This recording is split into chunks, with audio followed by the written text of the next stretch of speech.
Engineer 775 here. We're back on a familiar site to wrap up phase 2. Last video on this was phase 1 of phase 2. We're now, last time we had, this was all busted open. We had our directional line boring, and we're about to pull wire from that solar. The 8 panels over there going to an AC DC direct air conditioner, and the 20 panels there, Abraham and I working. He's in the disconnect over there. We just pulled those conductors in. They're going into the Sol-Ark 12K, which has been up and running since we left. We just got this building working on it, and so we're pulling in a little bit of solar. So we're about to add this from over where Abraham was. Just pulled that in.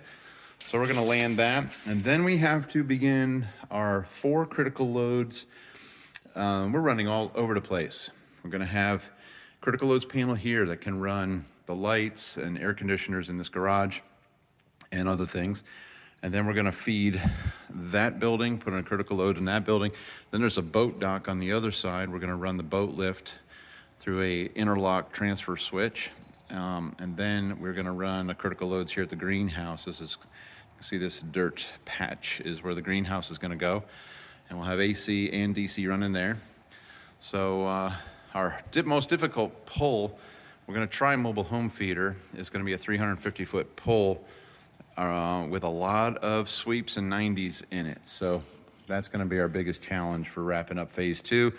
Then we'll connect the inverter to the internet, push a software update, get it on the app, PV Pro, PowerView Pro, start monitoring this baby. It is an EMP hardened system. So people are like, oh, I can't believe we're using lead acid batteries. Well, until they come up with a hardened battery, this is our move.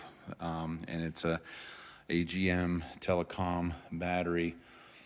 And you could do flooded, but the customer didn't want anything to have to do battery maintenance. So this is what we have until somebody gets real creative and comes up with an EMP hardened lithium battery. There's not one on the market that I know of.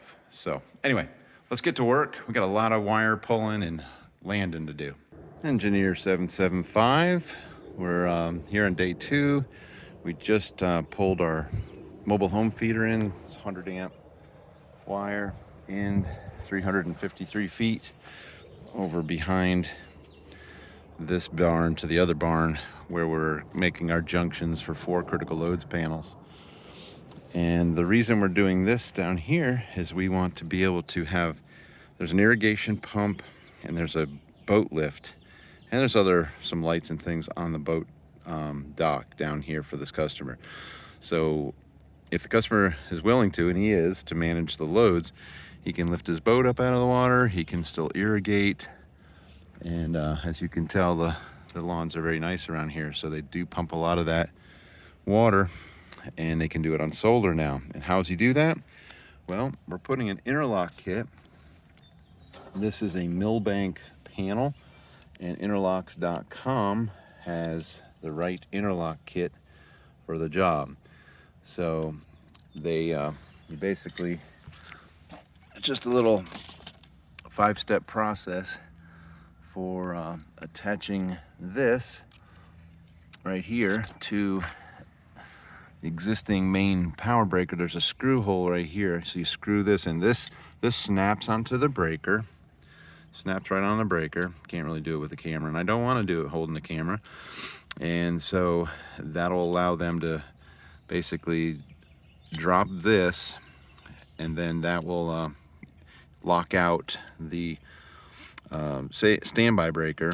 This being up will have, once the main breaker is off, meaning to the right, then you can turn on the standby breaker.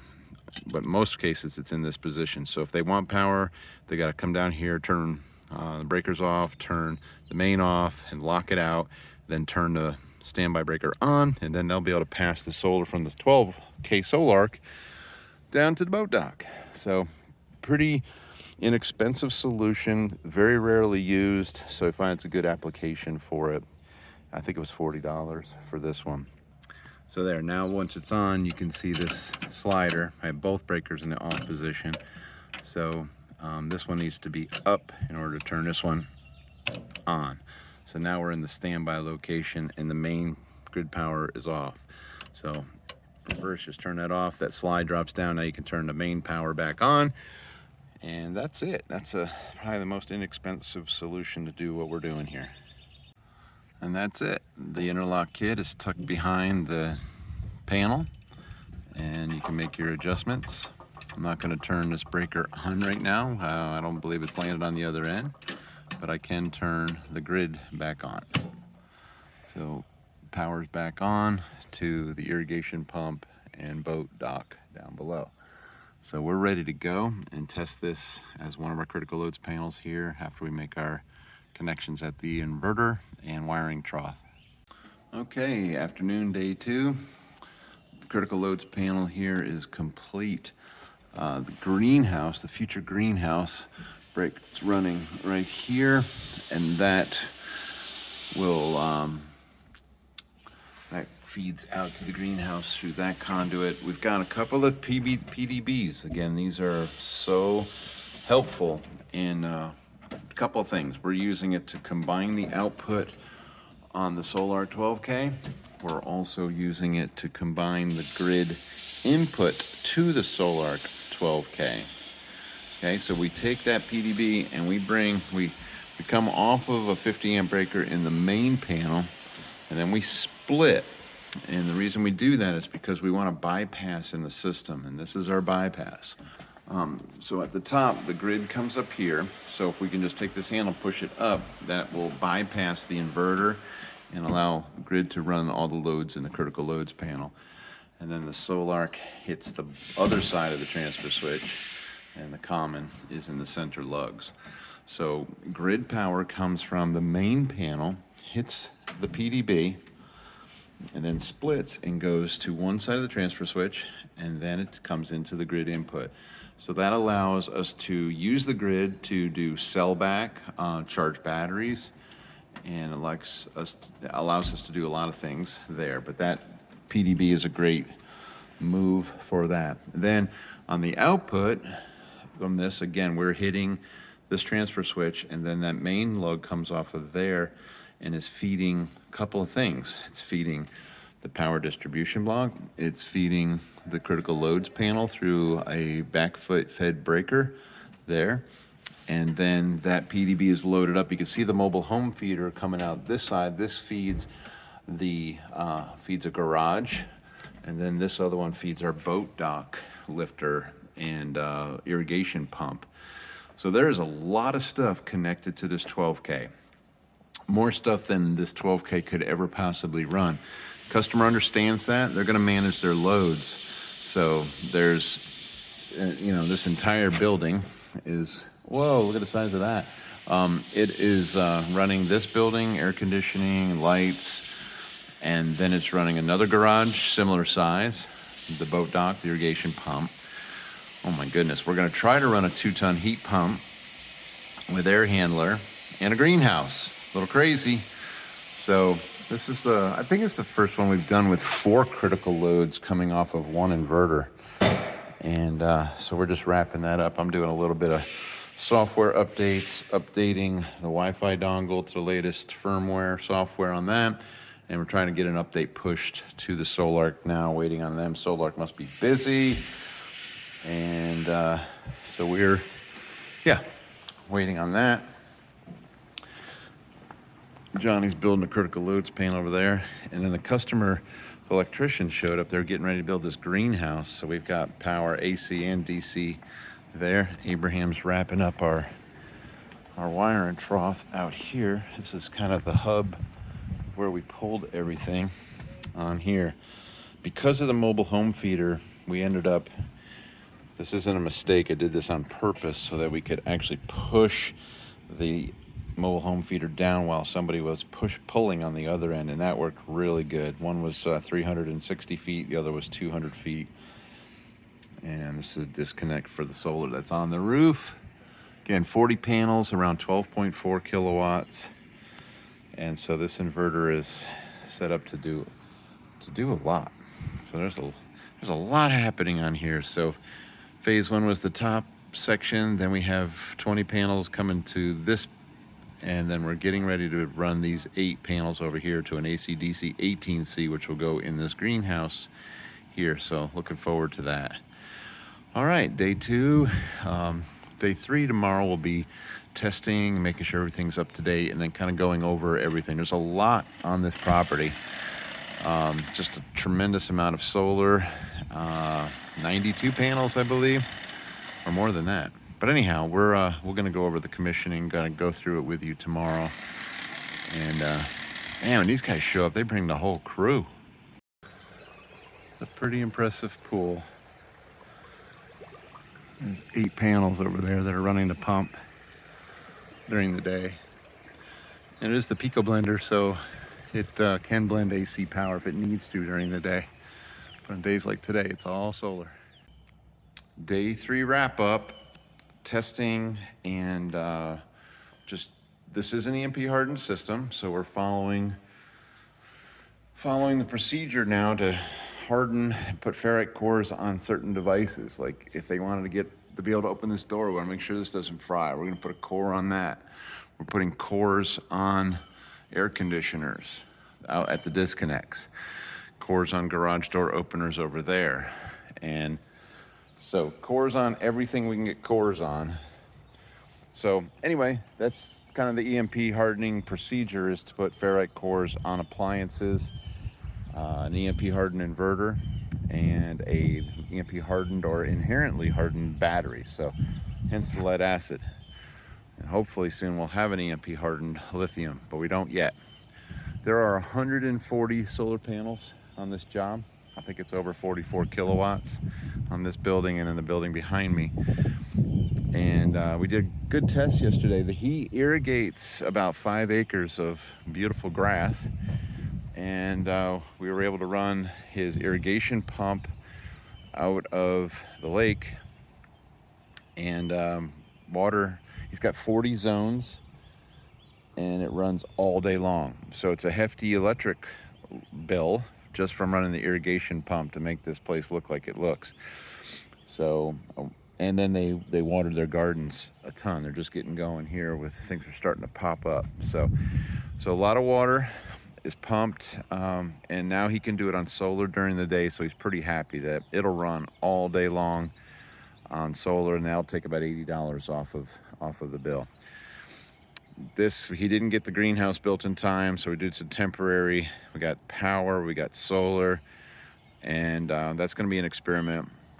This customer's been great. We've been he wanted to try some new technology, so we did the hydronic chillers. We did a PicoBlender on his pool pump, 3-phase pool pump, and we're going to be doing this AC DC 18C in the greenhouse. So a lot of this is experimental, and some of it's just straightforward, normal residential solar installation. But it's nice to find a customer that's willing to try some new technology so I can share it with you.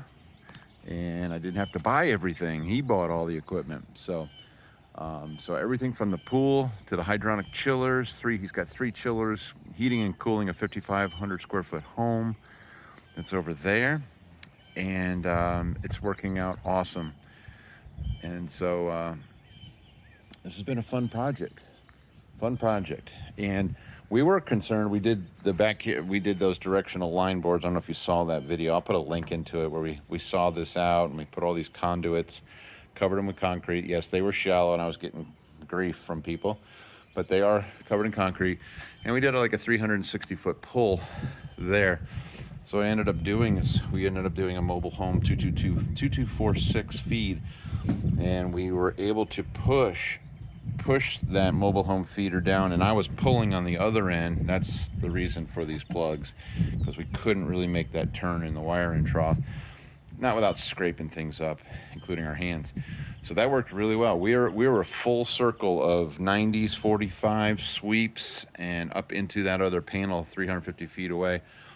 Did remarkably well because we could push that mobile home feeder is stiff enough to be able to push it down while you're pulling. So we had no problem. We didn't have to, we thought we might have to go halfway and dig it up and put a junction, but our pull box, and we didn't. But we didn't have to. Awesome.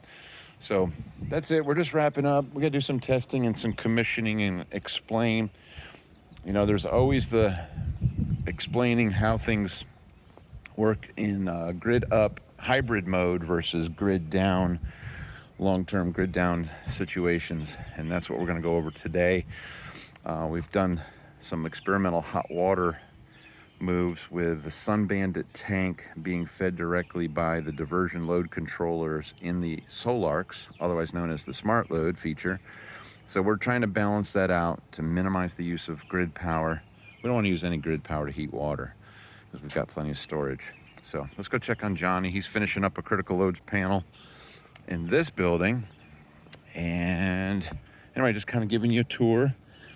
I'm probably gonna have to come back because I've got, they didn't have internet out here. Wasn't able to push an update, and there's a dongle issue, Wi-Fi issue that I have to resolve. So sometimes you're never done with a job. So these gents are, oh yeah, we're getting a big ladder. I'll get Abraham a hand here. Where'd Johnny Boy go? I see. And then we added this critical loads panel. All right, I didn't get to show you this last time. This is a PicoBlender 2500, blends solar and AC power to run pumps. In this case, it's running a 3-phase Pentair 2-horsepower pool pump for a rim pool. That's what all this crazy buffering tank and contraptions, and man, there's more ball valves in here than more levers in Vegas. This there was some confusion between the Haywood controller, and we had to do a different relay to get it to talk with a PicoBlender, but they finally figured that out. And so the goal was, if they lost grid power, they could still filter and run the pool on solar. DC's coming in, and there's 2,500 watts of solar on the PicoBlender to run that pump. Not this is for the jacuzzi. This is for the regular pump, just so you could filter the pool in a grid down situation. So anyway, a lot going on in this pool house, but I wanted to show you the PicoBlender. And I haven't talked to them in a while, so I don't know their status. They're doing a lot of well pumping, and I don't know how much pool pumping. The last thing I heard, that Pentair was going to use their blender in their own and relabel that as Pentair and couple it with their pumps. Again, this is a three-phase pump, 2 horsepower. Okay, thought I'd show you another solar application. So this is the rim pool. Beautiful pool. I guess that upper part is the jacuzzi. And there's 8 panels up on that roof that are dedicated to keeping that pump going.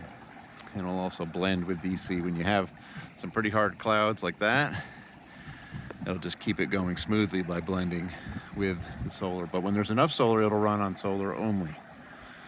All right, what an awesome pool. It's a cool day, so the old Chilltrix chillers aren't running so much. We just kind of did like a service call test. We got a Cummins generator, these Chilltrixes, all the solar. Oh my goodness. There's 140 panels between the 2 buildings. All right, this has been a fun project. And we're still probably gonna end up coming back to work on some comms and updates to software once they get internet out in this building. All right, Engineer 775 signing out from the pool.